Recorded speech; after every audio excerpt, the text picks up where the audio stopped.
Well, good afternoon, all.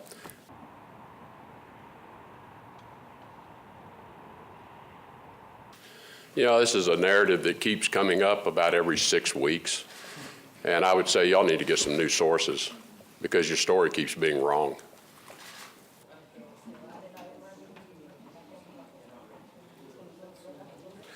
Russia has long resisted a peacekeeping force, but they have agreed now. And as you point out, they put the first proposal forward for peacekeepers. I think it's significant that we're talking about the right thing.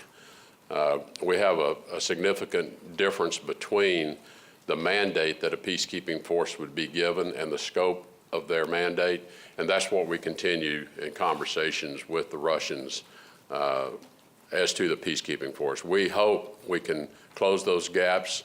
We think it's vitally important to stop the violence in East Ukraine. People are still dying every day from that violence, and that's our objective, is to stop the killing, stop the violence.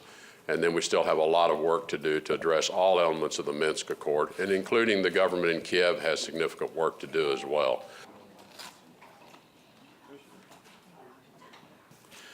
We are convinced these were targeted attacks.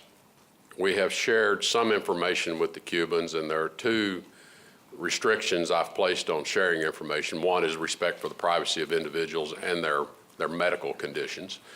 And the second is not to provide whoever was orchestrating these attacks with information that's useful to how effective they were. What we've said to the Cubans is, small island, you got a sophisticated security apparatus, you probably know who's doing it, you can stop it. It's as simple as that. So that's what we've asked the Cubans. We understand the Cubans don't like the actions we've taken. We don't like our diplomats being targeted.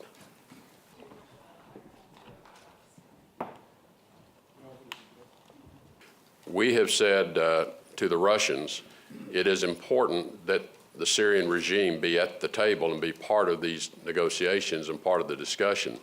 We think it's important that as long as Bashar al-Assad is still the leader of that regime, that he be directly engaged in these discussions and negotiations.